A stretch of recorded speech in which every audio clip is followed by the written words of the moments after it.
Thank you very much, and thank you for inviting me. It's a real pleasure to be here.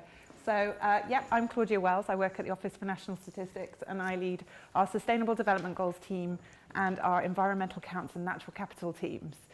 I'll give you a little bit of background about me first. I've been working at the ONS for a long time. There are some familiar faces here who will know me, and I started off in health statistics, in mortality, very much looking at inequalities, looking at health inequalities and life expectancy inequalities. I then moved on to work on household income, again with very much a focus on inequalities, looking at poverty, and looking at a program of work on how we could link our micro information on household income to our macro information on household income, really trying to emphasize the benefit of distributional analysis, looking at whether we can go beyond GDP and look at what it means for our population and not just look at aggregate figures. So Sustainable Development Goals actually was quite a natural progression, but it's a huge framework and it's massively challenging. So I'm going to talk a little bit about what they are first, because they're so big. So before I move on to that, first of all, I'd like you all to think about progress and what it means to you. If you were to think about yourself, if you wanted to measure in a year's time whether you'd made progress, what indicators would you use? What about your family, your street? What about this country? Because what Sustainable Development Goals are all about is how we would measure progress globally. But it's not just a framework for the globe. This is meant to work all the way down to the disaggregated person level. It's not just for developing countries, it's for developed countries as well, and that's why it's unique. And it brings together a huge amount of data into one place. Now, I'm not going to stand here and tell you that the framework is by any ways perfect and the indicators are by any ways perfect, because they've been agreed by 193 countries at international level. So some are more relevant than others to different situations. But when you start to think about the level of disaggregation that's required by the UN, and I'll talk a little bit about that, then it becomes very clear that a lot of these indicators are very relevant here in the UK, as well as when we work internationally, trying to build statistical capability and evidence overseas. So I've got a little statistic for you to think about, and it's one that I'm going to use to demonstrate some of the challenges that we've been experiencing sourcing the data for SDGs. And that is that 16% of the population here in the UK are at risk of poverty. So that's quite a shocking statistic for a very developed country. Nearly 3 out of every 20 people at risk of being in poverty. And that's just one of the many statistics that were reported just under one of the 17 Sustainable Development Goals. So keep that in your mind, because we're going to revisit that later when I talk about some of the statistical challenges that we've been having. So, what are the Sustainable Development Goals? Now, of course, I'm sure all of you in the room here know what they are, but I'm going to give you a whistle-stop history guide, and for those who know better than me, you can correct me at the end, that's fine. So here's our timeline. The Sustainable Development Goals are an evolution of the Millennium Development Goals, which I'm sure many of you, again, here in this room will know about. They were started in September 2000 and had 8 overall aims, and they're here on the slide, with a big aim to reduce poverty in developing countries. But it wasn't just poverty they looked at, it was poverty, extreme hunger, maternal health, universal primary education, combating HIV and malaria and other infectious diseases, ensuring environmental sustainability, promoting gender equality, reducing child mortality, and developing a global partnership. So when you look at what the MDGs have evolved into for the sustainable, the SDGs, you'll see a really strong flavour within the goals there. So a question that I get asked quite often is, but why have these sort of huge overarching goals, though, to completely eradicate poverty? Surely that's not possible. Why have you done that? And the evidence is embedded within the Millennium Development Goals. Because analysis showed that because of the Millennium Development Goals, actually the target to reduce extreme poverty was met 5 years earlier. And many of the other targets, even though they were narrowly missed, saw significantly more progress because of this framework was in place by some analysis done by Brookings Institute. So it's really important for us as a globe to have those overarching, stretching goals, because it really does accelerate progress. And we've got the evidence to show that. So as the Millennium Development Goals were nearing their end in 2015, Ban Ki-moon started to think about what we should replace them with. One thing was very clear. We wanted a framework that didn't just work for developing countries, but that worked for developed ones as well. And we were involved from the very start. There's a picture here of our then Prime Minister, David Cameron, who was co-chair of one of the high-level panels that first put together the Sustainable Development Goals. And in a summit in September 2015, the goals were accepted. And they looked like this. So 17 goals, and this is what I say to my team, to save the world. We are saving the world one statistic at a time by providing the evidence for this framework. And there's nothing better to be working on, ranging from everything from no poverty to ensuring life on land, life below water, but also strong peace and partnership, trust within public institutions, and creating a partnership for the goals, something that's long-lasting. And in between, there's everything that you can think of, from decent work and economic growth, affordable energy, quality education, good health. It's all in there and related to one of those 17 goals. But it doesn't just end with 17 goals. Under those 17 goals are 169 targets, very specific targets that say things like, we will halve road traffic accidents, not by 2030, by 2020 globally. So even within the targets, they're very, very challenging themselves.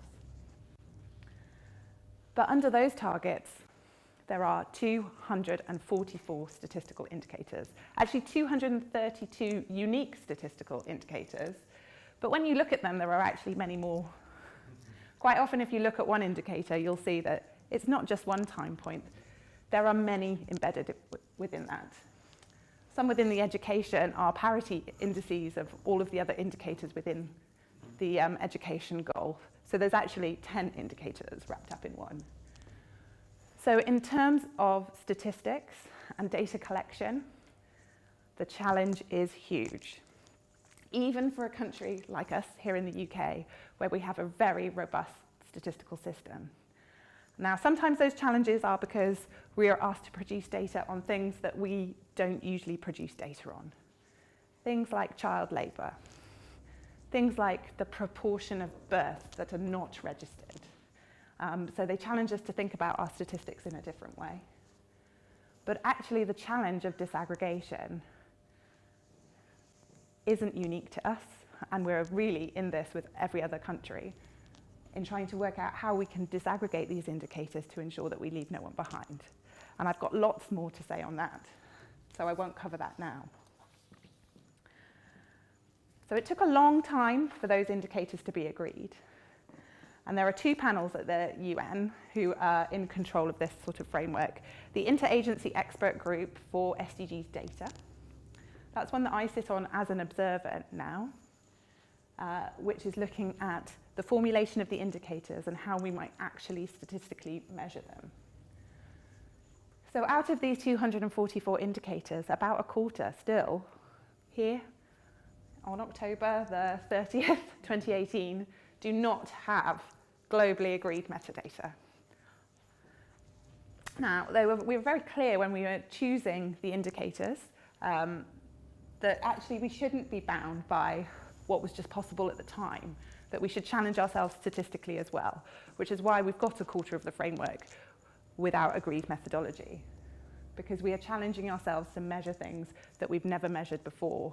So we haven't just looked at, well, actually, that's not possible to measure that way, let's not try. We've put it into the framework to try and develop new methods and to challenge ourselves to create those new statistics. And that process is still ongoing. So if you have a particular interest in an indicator without agreed global methodology, you can find those on the UN website, and they're classified as Tier 3 indicators. Then let me know, because we can continue to influence those developing global methodologies.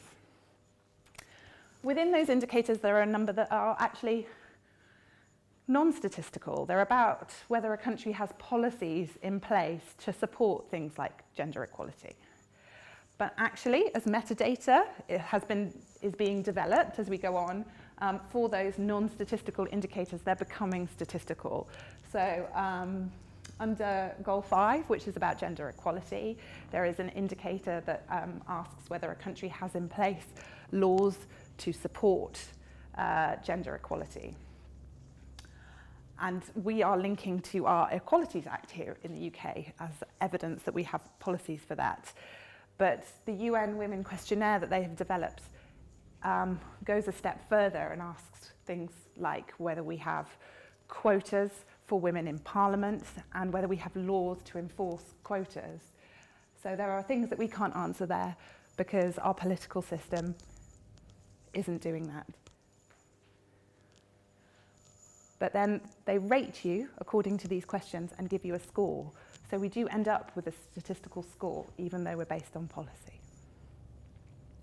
So it becomes very complicated how we measure progress against these. And progress in terms of our country isn't clear either. This is a global framework, and the targets are for the globe. So actually, I always say we're not expected to halve road traffic accidents here in the UK by 2020. We've done significant amounts on road safety already, and that is probably an unrealistic aim. But what should our contribution to halving road traffic accidents be? And that is a very difficult, ongoing conversation to work out where our priorities are in the UK, and also what are our priorities to supporting developing countries achieve their goals, because we have to remember that these are all interlinked. So the goals are interlinked with each other, but our contribution to our goals here in the UK are very much interlinked to trade and production abroad. So for example, a lot of our food is sourced from outside of the UK, so we'll have an impact on sustainable production and agriculture and food and water elsewhere. So it makes you think about what impact we're having elsewhere. But it makes it very difficult for me to give you a very clear answer on progress. And that's something that is ongoing. So this year, next year, the UK will be submitting a voluntary national review against the implementation of the Sustainable Development Goals here in the UK. That will be our own assessment of how we are progressing in terms of implementing the SDGs.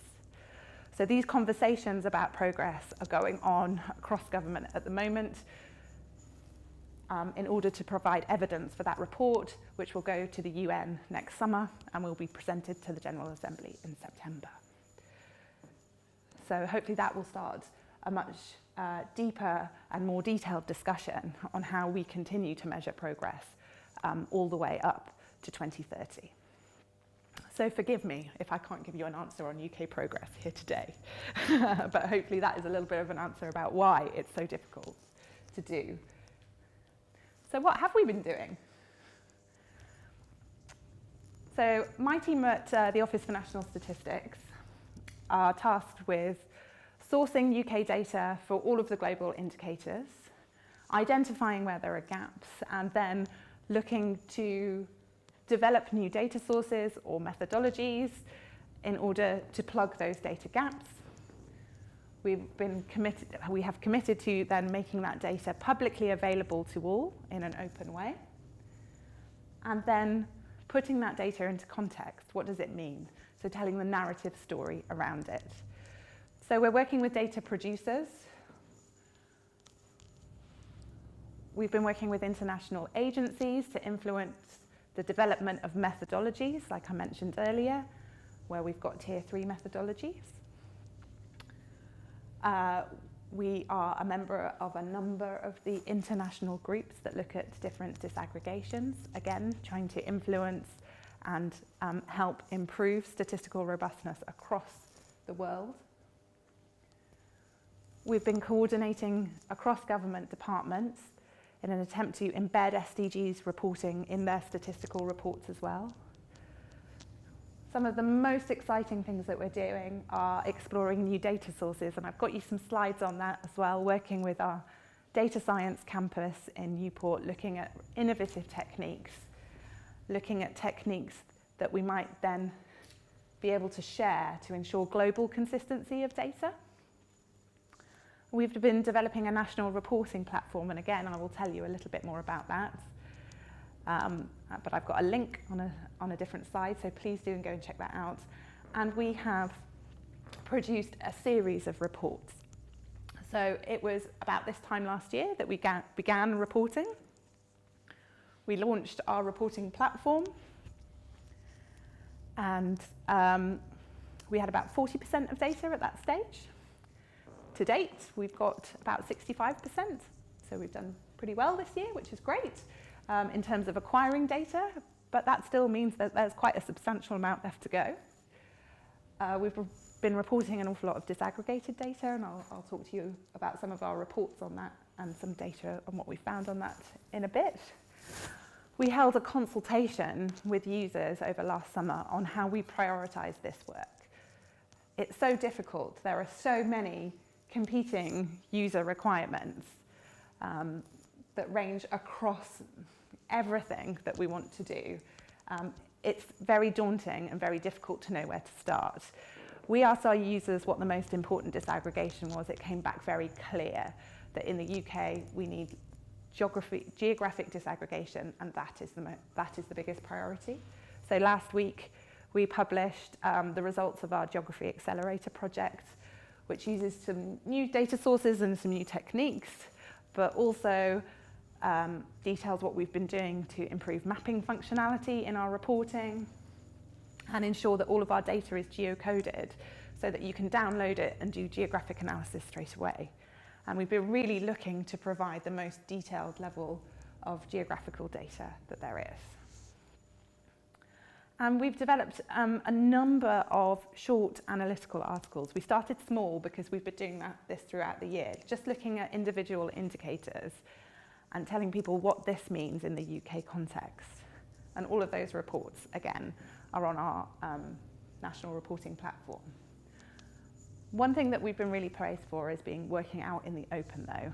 And last March, we published our first assessment of where we thought there were actually no data available in the UK. It was great. We reported that there were 10 data gaps or indicators that need significant development of sources in order to be robust enough for us to report. Within a month, we'd reduced that because we'd published it out in the open, reduced that to 6. And now we've got an inclusive data action plan, which talks about what we're doing to develop new data sources. And I'll talk about that a little bit later as well. Our principles, though, have always that we want to support international development and statistical capability abroad, whilst also developing our statistics here in the UK and prioritising the areas that we most need in the UK context. So let's go back to that statistic that I mentioned. So this is actually a screen cut from our national reporting platform. So it starts off with the 17 SDG tiles that hopefully you'll all be familiar with, but we're on the second or third slide. You click on those and then it gives you a list of all of the indicators available under that goal with quite a simple colour coding, which will let you know whether we've got data reported against it. And then you click into the indicator and this is what you're presented with. and this is indicator 1.2.1, the proportion of the population living below the national poverty line by age and sex.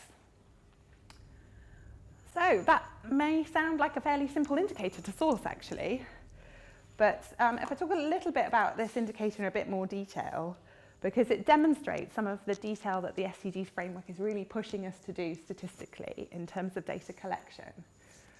So the first issue was we don't report statistics below a national poverty line. We reported a suite of statistics on people at risk of poverty and in the UK.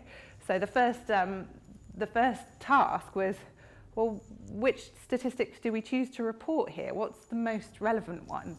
Especially because this is one that specifies already this must be in the national context. So we've got absolute measures of poverty or risk of poverty, relative measures. We've got measures of persistent risks of poverty. So we discussed this with the experts in DWP who produce the households below average income statistics that are produced under legislation to think about what would be the best indicator here. So, but if you look closely, the first thing that you might notice is these aren't actually sourced from household below average income statistics. They're actually sourced from our EU statistics on income and living conditions. But it is a comparable measure, and the reason that we've chosen that is for international comparability, so that at least across Europe we're all reporting a very similar measure for this indicator. And then we agreed with our colleagues at DWP that we would link back to our official sources here within the UK, but for this international framework this would be appropriate. Task 1 done. We've managed to produce the disaggregations. So these are sort of active click boxes. If you're to go on, then they will produce the disaggregations later. And I'll bring this back when I talk about disaggregations. But the most worrying thing here is we're talking about the proportion of the population living below the national poverty line. But the proxy we've chosen is about the population living in households at risk of poverty. The source is based on private households. So there'll be a whole section, potentially, of our population not covered by our private household surveys, which aren't included in these statistics at all. And we've kicked off some development work on this in collaboration with the Joseph Rowntree Foundation and Heriot-Watt University to think about how we might start to incorporate the population who don't live in private households into statistics like this and our statistics on well-being. A really important step forward, I think, in terms of improving the coverage of our statistics. Can we really report on the number of people in good health if we don't include communal establishment data and miss out big sections of our population? Can we really report on poverty if we're not including people who aren't in private households? What about people who are in less stable housing?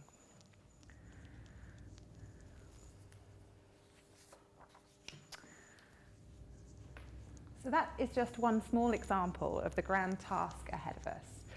So over the past sort of 2 years, we've been doing a stock take of official data, identifying data gaps and disaggregation gaps. We've been working across official data sources, but also looking to non-official data sources. So, for example, talking to Kew Gardens about their seed bank data.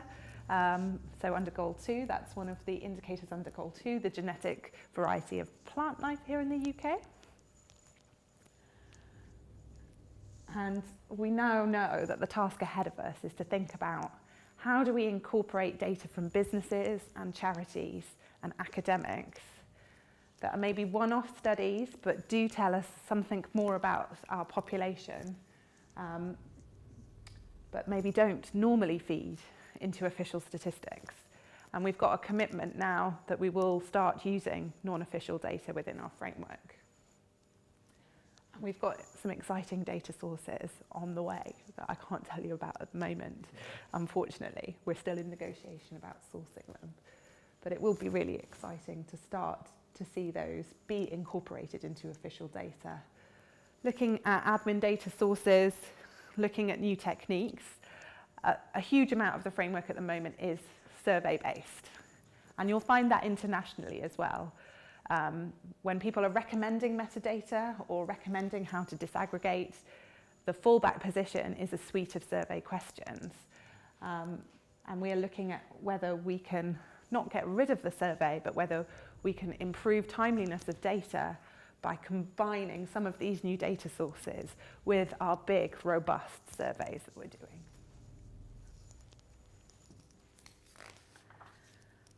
So that moves on to my next slide, which is really all of this work has to be looked at in the context of the massive transformation of statistical sources that's going on. So in the past, we would have got a request for new data. We'd have designed a survey. You design, you test, you pilot, you go live, and then you report. And that process may take 2 years, possibly, if you're lucky. Longer if you want really robust longitudinal information. There's a huge time lag on this really rich, very robust population representative data. So we're now looking to move into a new world where we'll be looking at potentially administrative data, thinking about if we're looking at expenditure, could we use retail scanner data? Could we look at web scrape data? Is there anything else we could do? Combining that together, but not forgetting that there'll be gaps there, big gaps. We're not going to be able to find out people's perceptions of their lives from administrative data. So we will need to plug those with our surveys to ensure that we've got the robust sources. And we've got a huge amount of transformation going on at ONS, from looking at transformation of our household financial statistics, incorporating administrative data into our national accounting, all the way through into our population estimates and what we're doing on how we're thinking about how we might move beyond 2021 to create census information and population information for our population here in the UK.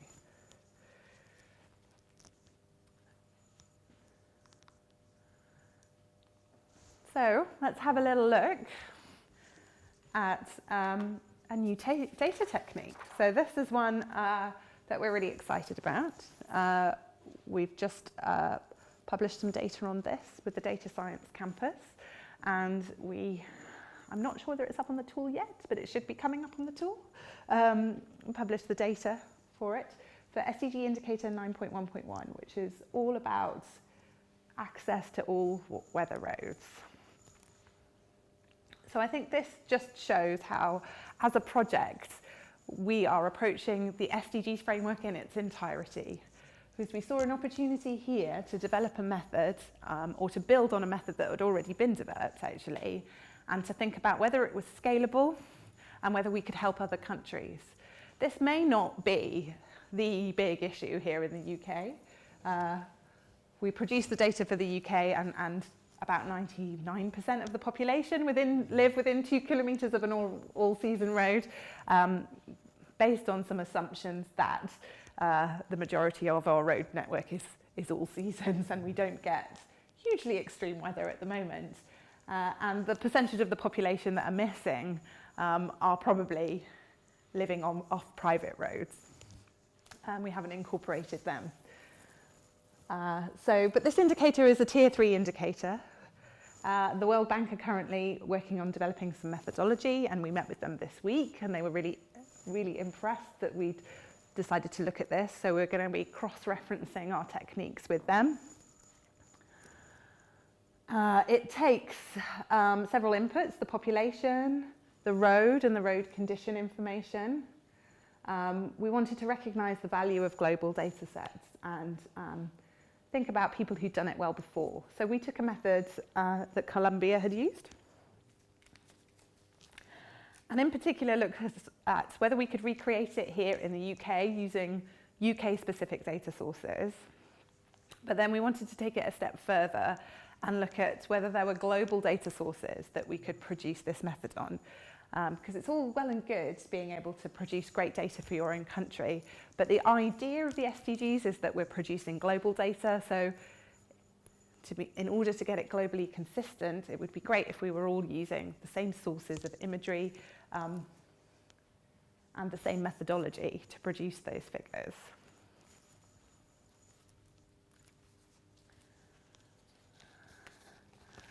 And we wanted to investigate what the issues would be if we wanted to scale from a national to a global scale. What was the data like? How consistent was it? How easy was it to produce? So I don't know whether any of you have had any experience working with geospatial or satellite imagery data, but it needs a lot of computer power. So it can take a long time to clean and process, and that's one of the biggest issues. So we wanted to see whether we could join up with our colleagues who are working on a UN global data platform, which is about cloud-based services, to see whether we could utilize the power of a cloud-based service to make this method much more accessible globally and much more doable, not dependent on how powerful your machine is. So we identified some global data sets. We looked at OpenStreetMap and various other data, world population data sets here. Our data science campus designed and implemented a process chain, which essentially identified the population and then identified the road network and buffered around the road network, and then mapped that onto our rural population file to produce the statistics that we needed. And then we did some testing of the results to see whether they were any good. There's more detail on this in our last geography report, and actually the methodology is available on the UN Global Platform along with the code and things like that if you want to take a look at it. This is a little bit of how it worked. So this is for Tanzania.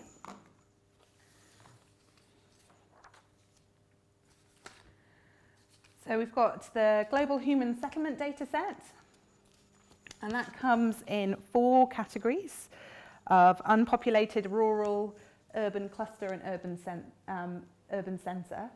So the first stage is to reclassify that, so we've just split it into urban and rural.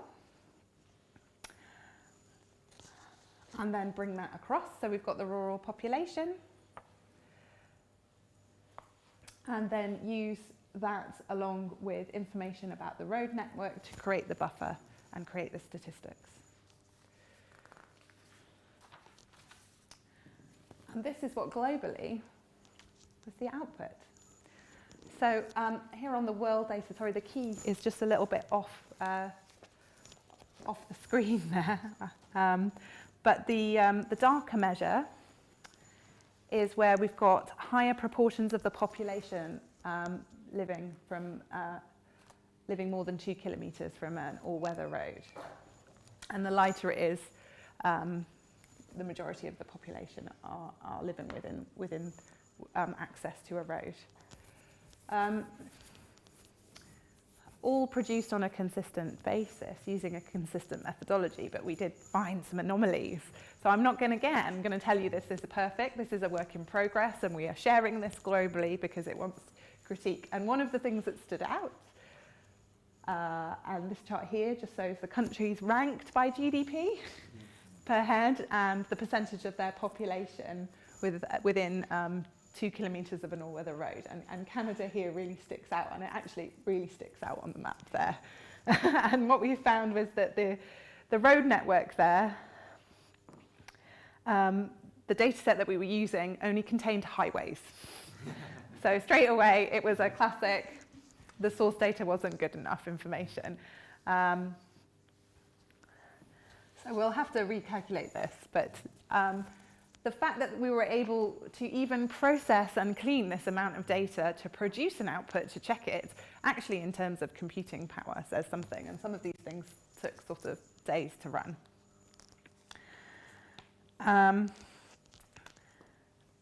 So yeah, the operations aren't complicated, but they are processor intensive, and there are huge performance issues. And so even though they were optimized using things like grids rather than vectors, we still ran into problems.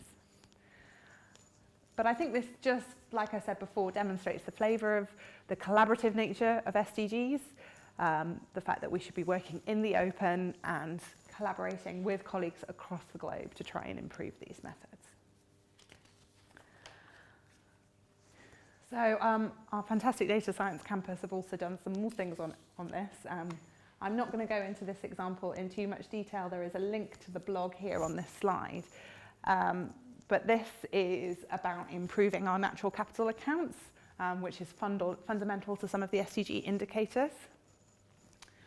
And this quote here is from one of our recent reports. So the UK's trees are estimated to remove 1.4 million tonnes of air pollutant in a single year, which could result in an annual saving of £1 billion in avoided health damage costs.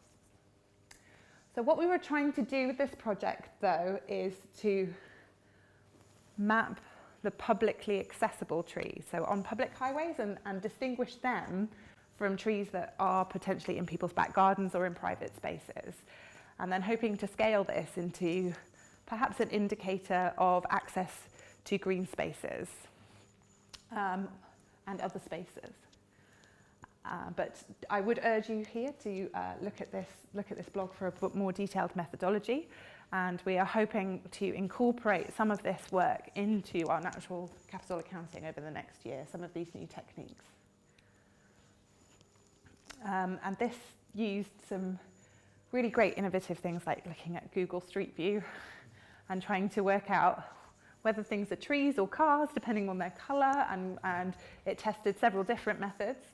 And then we actually redid this using a method that was already available, and found that reusing a method with some slight modifications was actually very beneficial. So again, a great example of sharing and collaborative work across the statistical community. But you can't talk about sustainable development goals unless you talk about leaving no one behind. And this is really the core thread for me.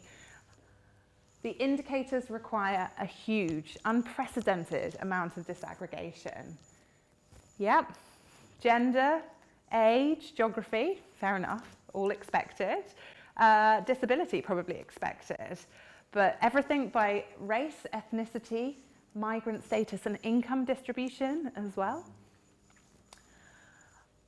So we have signed up with our global partners for sustainable development data and made a commitment here in the UK to the Inclusive Data Charter, which is that we will improve the level of disaggregated data here in the UK, and we will help other countries to do the same.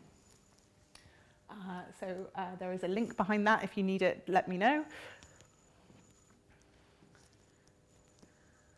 And really, without all of these disaggregations, we won't be able to tell whether anyone has left behind. And the pledge is essentially in the UK that everyone has a fair opportunity to life, no matter who or where they are. People who are the furthest behind, who have the least opportunity, and who are the most excluded will be prioritised. And every person counts and will be counted. So that's the commitment that the UK government has made, and we, as the statistical community, need to rise up to that and provide the evidence required. So why is disaggregated data so important? Now, hopefully here at the RSS I'm preaching to the converted, but let's have a look anyway. So let's go back to that poverty statistic, and here I have ticked on some disaggregations, handily showcasing some functionality of our national reporting platform. But here you can see that women are much more likely to be living in households at risk of poverty than men here in the UK. maybe not much, but they are more likely. And you might think, well, maybe they're more likely to be living in single-parent households with children, so they've got additional burden. But actually, if you remember back when I first put this slide up, I said we were using data that was comparable across the EU, and this disaggregation pattern isn't true across Europe. And actually, there are countries where it's different. So it isn't a foregone conclusion that women are more likely to be living in poverty than men, because there isn't a precedent set across Europe that is a pattern. I was listening to a talk from the CEO of the Equalities Commission, and she has a fantastic fact about why disaggregation is also so important, and it's all about myth busting. And she said people assume that witches are all old, warty women. Whereas actually, if you look at the data and look at the sex of the people who were prosecuted for witchcraft, here in the UK, over a quarter of them are men. And actually, if you look at that across Eastern Europe, it increases to over 90% men. So this just isn't true.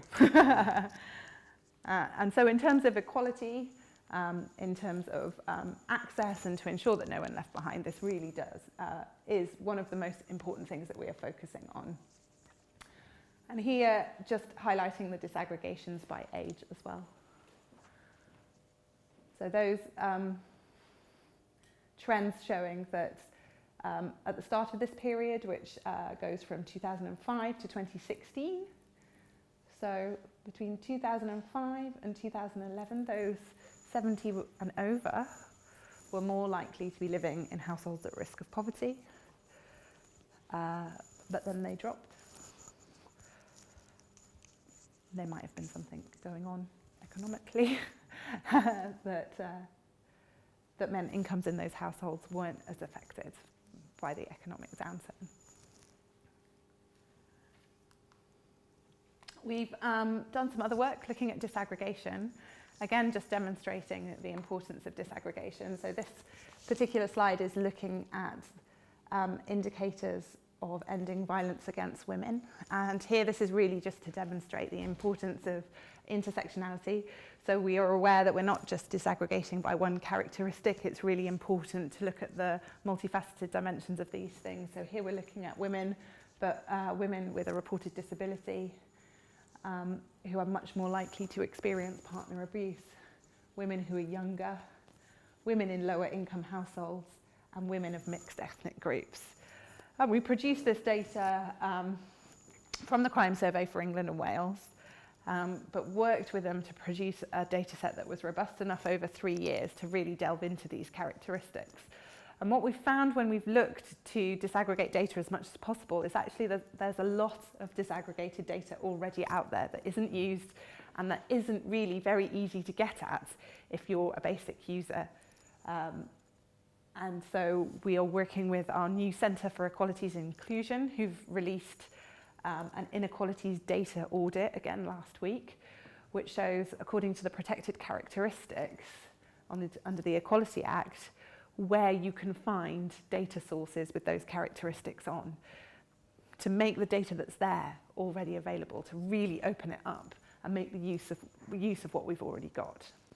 And that's just one small example of where actually we can provide more disaggregated data, and we've got more coming. Yes. So I promised I wouldn't talk for 45 minutes, didn't I? And then, so what are our priorities for filling disaggregation gaps? Well, at the moment, we have a huge program of work developing our migration statistics, and being able to break down our indicators by migrant status is a key priority for us. Geography that I've mentioned, which came out of our consultation, and we've already published some work on that, but that will be ongoing, especially bearing in mind that transformation of statistics that's happening.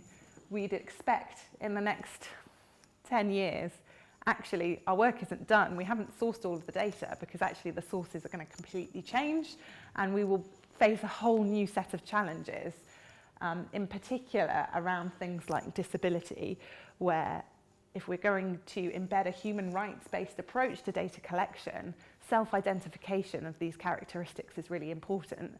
And are we still going to be able to do that using our new sources? So there are some big issues that we're grappling with. We have launched a global city group on age-related and age-disaggregated statistics. So that's not just about older age, it's about ensuring that we've got disaggregated data throughout the life course. And we're looking at setting best practice and principles globally on that. And we've also just rejoined the Washington group, which is a UN-level group on disability statistics, to think about how we might tackle some of these changing sources and how might what that might mean for us and how we might influence the international recommendations. So I mentioned the National Reporting Platform. There's a link here. We're really proud of this. It's open source and it's free to reuse. Our principle is to develop everything in the open, but it's collaborative as well, like I've mentioned so many times before. This website was based on a site that was developed for Philadelphia in the US, that the US then took and developed a little bit more. We've joined a collaboration with them, improved a lot of things on this, like the how to disaggregate the data to make sure that we can ingest the data so that it can be disaggregated and displayed easily. And then shared code back with the US on that. We are working with 3 African partner countries, Ghana, Rwanda and Kenya, who are all looking to adopt this platform. And one thing that I'm really proud of, and something that we didn't even know about, we looked at our Google Analytics for this, and there was a spike in people from Australia. And then it just so happened that one of our colleagues from the international team were talking to the Australian Bureau of Statistics. And she said, oh, do you know we've got this national reporting platform? And she said, yes, we know, we've copied it, we're using it. We didn't know at all. So there's guidance and there's wiki on there so that you can recreate that yourself. It's modular and easily customizable, and we've been working with our partner countries to work out what improvements we can do. This is, again, still very much a work in progress. It's hosted on GitHub at the moment. It's got an alpha flag at the top. We want people's feedback. We've gone through sort of voluntary GDS, government digital services assessments on this. And one of the things we're trying to bring to this is the fact that it should be accessible. If we're trying to leave no one behind in our data, then we need to leave no one behind in our dissemination. So one of the first things we did on this was, when we had it assessed, is that the UN tiles actually aren't accessible because of the color contrast. So one of the very simple things we did was just have a high contrast version in the top. Little things like that, ensuring that the metadata is fully downloadable, that's all on there. There's lots of work to do, and we would really welcome your feedback on it. So what are we going to do next? We've got our next progress report due out next week, which will summarise all the work we've done so far and what we're aiming to do next year on this.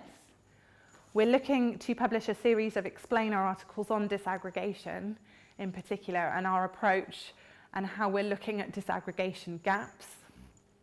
We want to continue our series of narrative articles, build that up to think about some of the things down here, the interlinkages.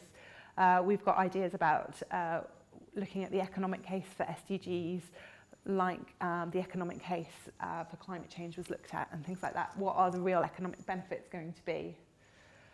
At the moment, we are really focused, though, on supporting across government the drafting of the voluntary national review, which will need to go to the UN next year.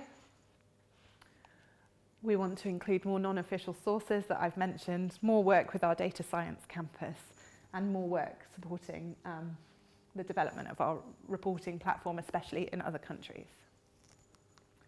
And that's it from me. Thank you very much.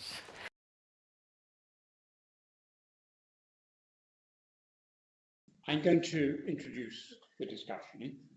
The SDGs are obviously a very important issue for the international development section, and I think what you've been saying about the links between what you're doing and what's going on in developing countries is obviously really important, because I'm sure developing countries are going to be looking to the ONS. It's not only Australia that's going to be looking to the ONS, but I think developing countries are going to be looking to the ONS for guidance as to what the best practice should be for what is an enormous task for many developing countries. I mean, a task which I fear is beyond many of them, but nevertheless, I'm sure they're all going to try. And I think what you've been describing is wonderful. I think what ONS is doing is really impressive.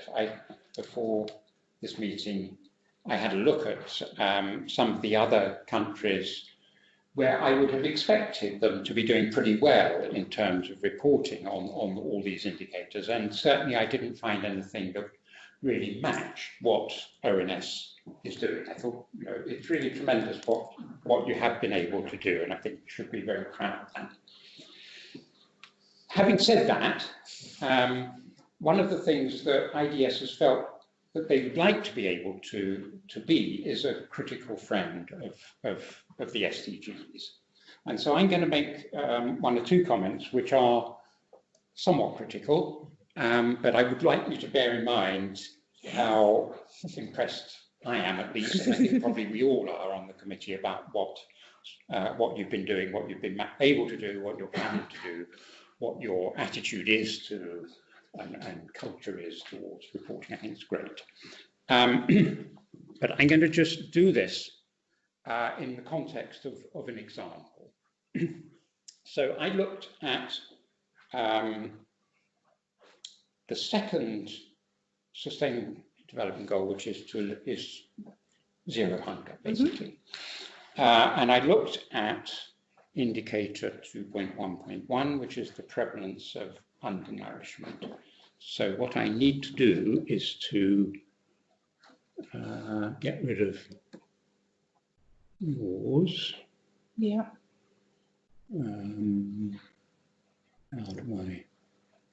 How do I minimize it there?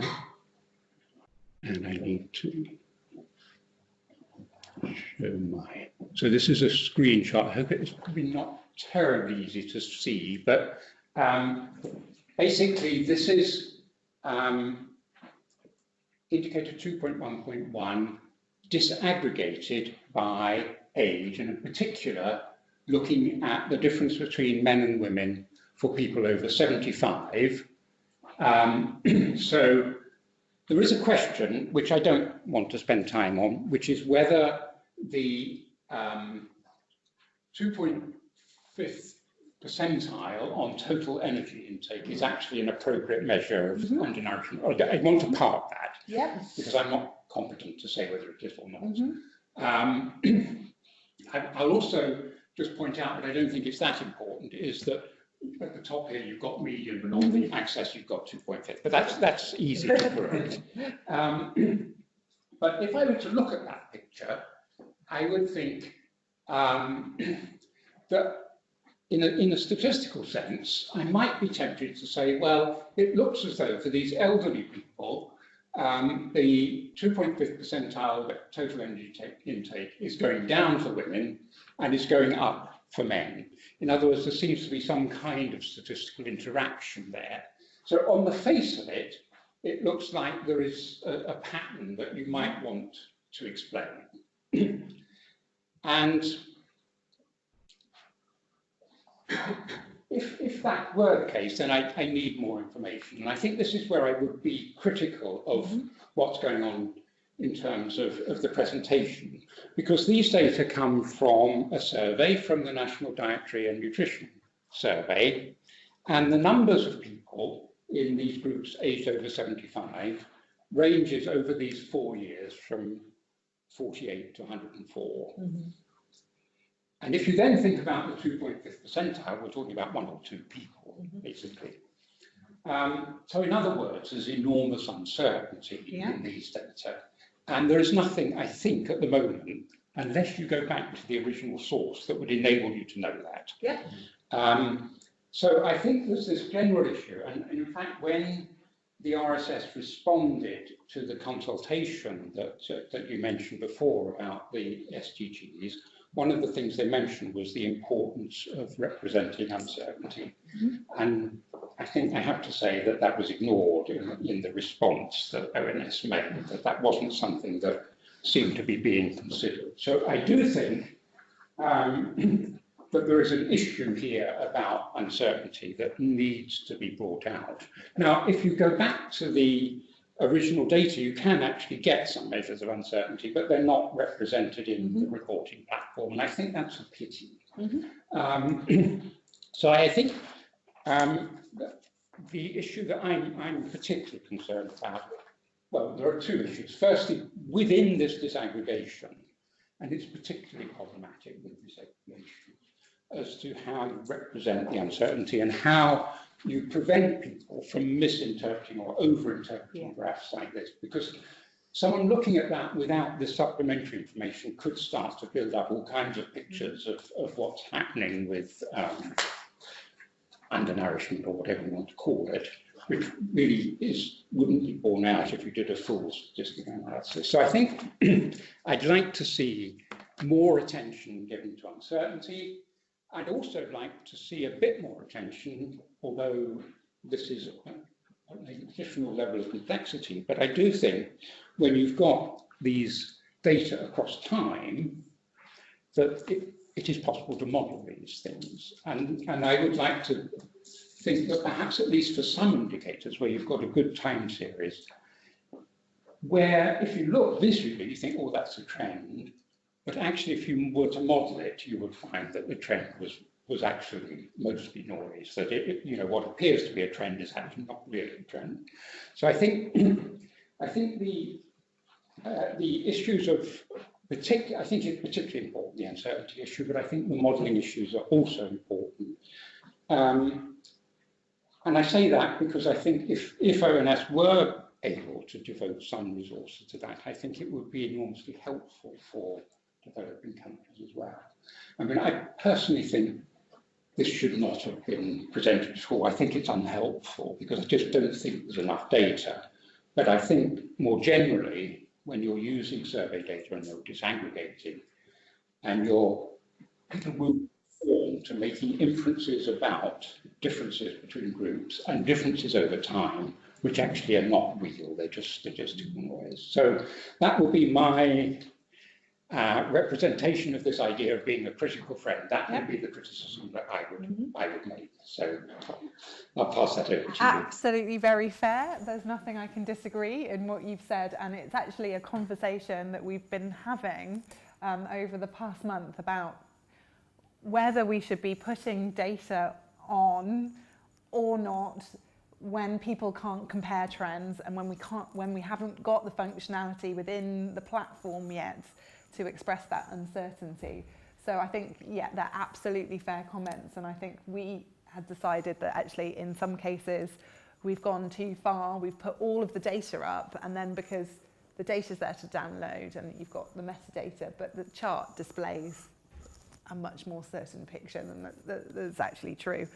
And I think we will take on board those comments, and we have got some representation of uncertainty on our development plan for this. So to put your mind at rest there, this is a work in progress, absolutely.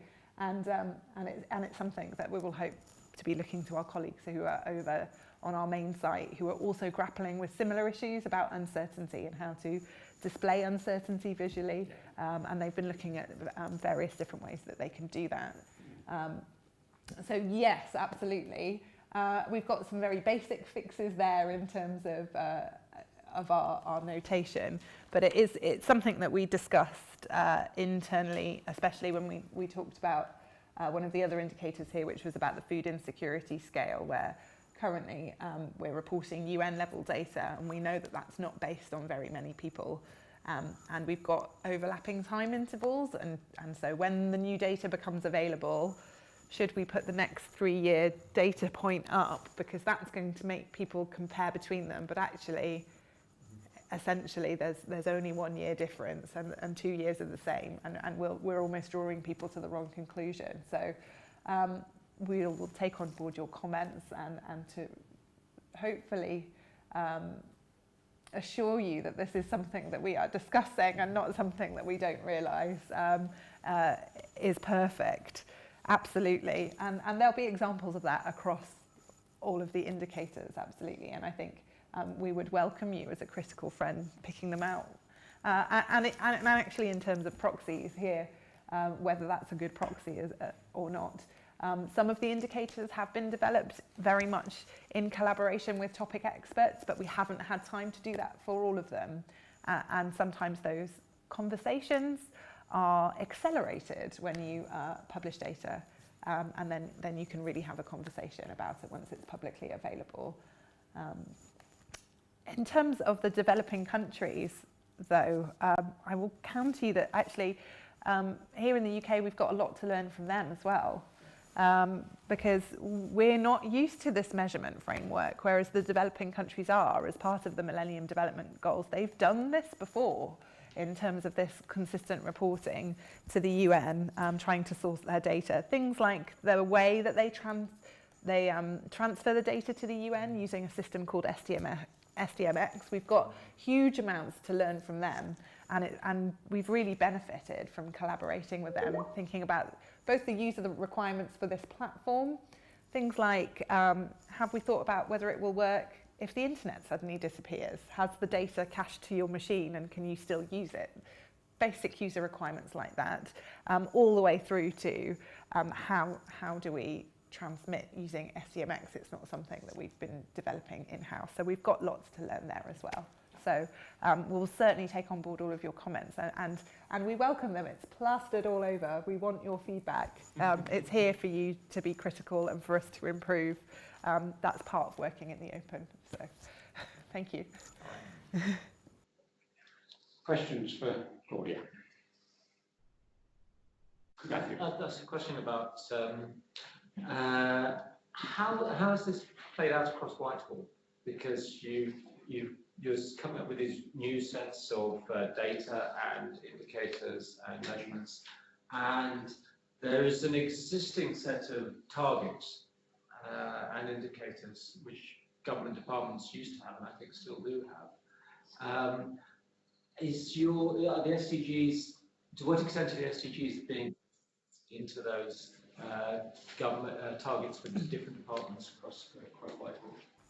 So what they've done in terms of sort of national implementation and national indicators is embed that within their single departmental planning process.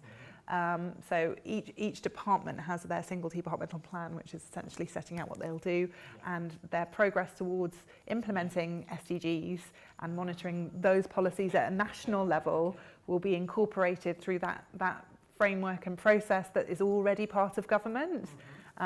Which will hopefully put us on a very strong footing and ensure that the SDGs are truly embedded within our policy development. The SDGs are being fed through that. So they are mapped across for each department. Some of the SDG mapping annexes are public, and work has been done to do that. And a lot of that work also is being done at the moment as we're drafting our voluntary national review.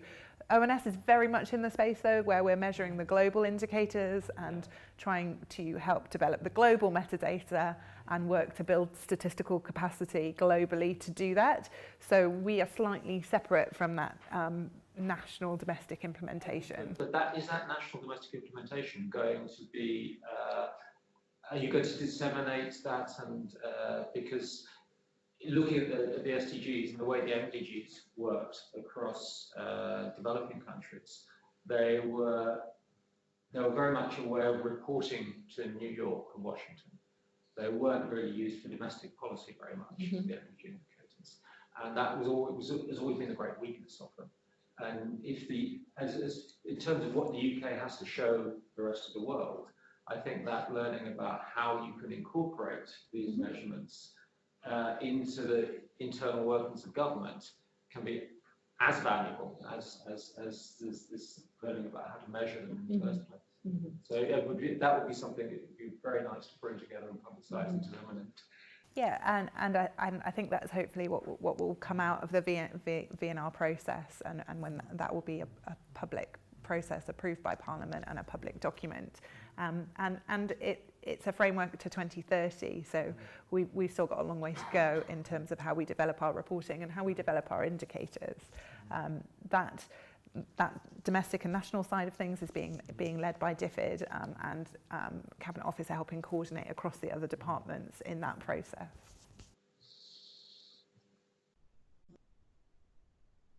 Yeah. I mean, taking that then kind of one step down, I certainly support that, of the fact that it's really important that it's used in sort of, within the country at the domestic, regional level. That was one of the great things about the SDGs. They were supposed to be, out there for people to use. But you did sort of start off in a quite sort of challenging way, saying it should work for the individual as well. Yep. And obviously there's this whole thing about the public and people being engaged and getting the right sort of information. And is that something that you're looking at now, or are you still trying to get this sort of right in terms of the data sources and the stats, and then you'll take it to the next step? Because I mean, the reporting framework is great, but it's still very much for a professional rather than making it accessible for a more lay person who might be very interested. Yeah. Is that something in your mind now? Is that going to be a next Yeah, stage? in terms of statistics and data capability, it's certainly something we want to do. We've got programs of work thinking about how we might communicate the data side of it to people who aren't our normal users. So people interested in SDGs are different from the normal user on the ONS website. We've got much more engagement across education and within young people, because the teaching of SDGs is embedded within education. In fact, that's one of the goals, to do that. So we have a responsibility there to be able to communicate what the data's saying to them, and we will be looking at different ways to communicate and engage across different groups of people. And we are hoping to partner locally as well, with different local areas who are taking an interest in this. I think Liverpool has been declared one of the UN SDG hub cities, so we've been doing work with them and various other local areas as well in how we can help improve the dissemination at that local level. But presumably also it's a two-way process, because it's not just... And them to feedback, feedback yeah. to say they don't, absolutely. It's not understandable, it doesn't work for us. And, yeah. And I think some of the work, obviously we've had to create a critical mass of data to be able to have something for people to criticise, to pull apart, and for us to then work with. And we certainly want to embed local sources within that and work collaboratively across the different sectors with charities as we bring in unofficial sources, or perhaps local case studies of things. And actually DFID are collecting case studies of SDGs implementation at the moment, with a view to potentially putting those in our VNR. So there's an opportunity for people to contribute, not just within government. There's an open call and a consultation at the moment. Okay. Great. I'm very interested to see how this evolves in terms of the generic framework for national statistics and the role of the Statistics Authority in terms of sort of maintaining standards and so on. I mean, since ONS is doing it, are these already formally national statistics, or will they become so? Because I could see circumstances where some of the indicators will contribute, or should contribute, to political debate, particularly the ones on inequality, levels of poverty and so on. Where the government says one thing and other people say something else, so on. But if they are still very much sort of work in progress, then it's easy for the politicians simply to dismiss it and say, well, this is nothing to do, this is, these are not proper statistics here. Yeah.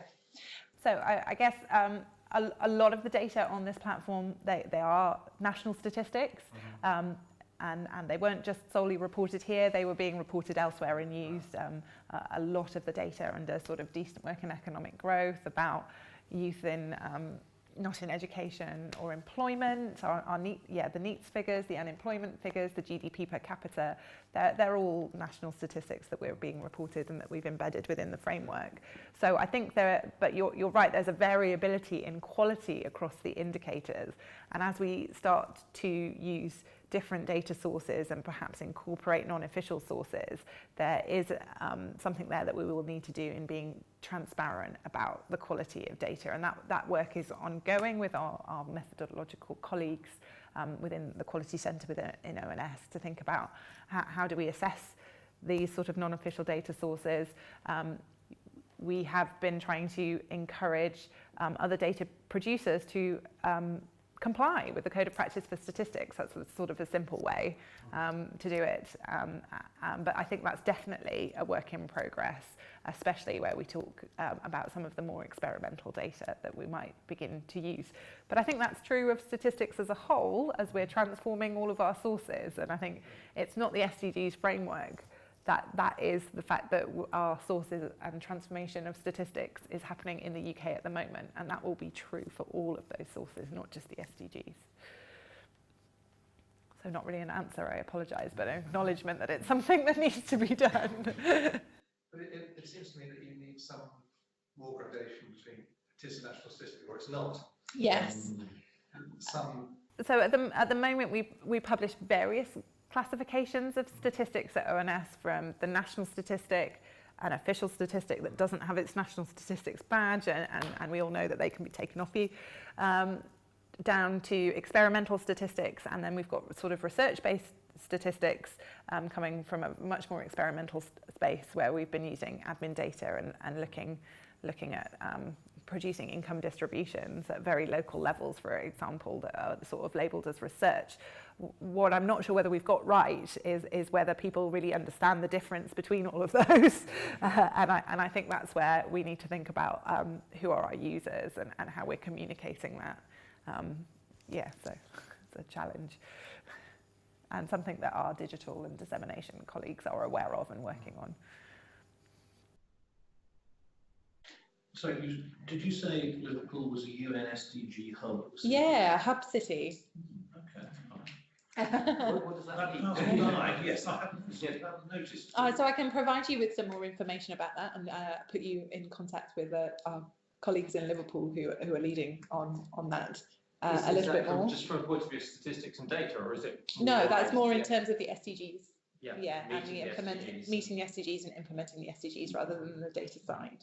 are there any others in the UK? So there are others who are very heavily engaged within this sort of framework, people who are promoting sustainability, and in particular sort of Bristol's sort of Happy City programme and things like that. So there's lots of engagement at local levels across within sort of devolved authorities. Is that, I might not use the right term, so yeah. How much does this cost? What are the resources? I mean, how many people are working on the SDGs in ONS, and how much does it cost just within ONS to do this? So we've got about 16 people actively working within my team on this, split across people working on the development platform, people working on analysing the data, talking to stakeholders, trying to find out user requirements, and then people actually acquiring the data, assessing where the gaps are. It's a huge task, but we're then using a considerable amount of our funding actually to invest in new data sources and new developments, including sort of the developments on migration, which will fill data gaps related to SDGs, natural capital, and potentially in the future maybe income distributions and things like that. So it's not just people, it's investing in delivering those new sources and methods as well that we've got going on. And we've got some published figures on the funding that we've got, so I can send those to you. No, I'm just thinking that in terms of replicability in other countries. Yeah. Which is why we've been very, very mindful that everything that we're doing is hopefully reusable and free and open source as much as possible.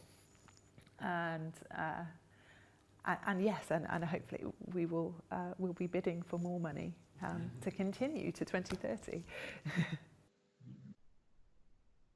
You mentioned there were some data gaps. There Yeah. were the key data gaps, and you managed to get some sources once you published it. So where are the main sort of places where there still are data gaps? So there's, that's a good question. So they're across a variety of goals, actually. Some of them are because they're tier 3 indicators, so we don't have methodology even to then think about how we assess that. And I think in terms of data gaps, what we're saying is we could probably find proxies, but it's like this example here. The question is it really a good enough proxy, or do we need to significantly develop the data source? So one of the gaps that we've assessed as a gap is 1.1.1, which is the proportion of the population living below the international poverty line here. We could fill that and just report what the UN does, which just says 100% of the population are above the poverty line. But we've got transformation programs in process to widen our coverage, to look beyond private households, and and to improve sort of statistics in that area. And so we're not reporting that because we're not convinced. We think there's more to do in terms of development of that data source. We've also announced a big program of work across the GSS looking at homelessness and things like that. And it will be perhaps coming from those streams of work that we might want to report something for indicator 1.1.1, maybe not the exact measure, but we might have a much more relevant proxy than something that will provide that information from a private household survey that we currently have. I haven't got all of the others to hand, so I'm not going to guess, but I can send them to you because we've got them in documents, and we've got various bits of developments going on to try and fill those gaps. And like I said, sometimes it is a little bit subjective, where we've gone, we think we can do better, and there may be data sources out there that we can use, or proxies that are more relevant, and we need to keep having those conversations. Now, Claudia, one of the advantages of this meeting is that we have remote people. I mean, not remote people who are joining the meeting remotely. Yeah. So I think we have just one comment here. I think this is from Jackie Carter. Really liked Ian's comment about a data health warning. I wonder whether this could be made into an opportunity to create data literacy educational materials. Any thoughts? Yeah, we do have a crossover. So Teach SDGs is a huge phenomenon in itself in terms of the Goal 4 work and embedding it in education. And I think we probably do have a responsibility there as a statistical service to talk about how to interpret the data and some of the pitfalls that you've just pointed out. And obviously, when we talk about huge amounts of disaggregation, that does become one of the real worries, is actually, are the data then now meaningless? So you can do it, but should you do it? Absolutely.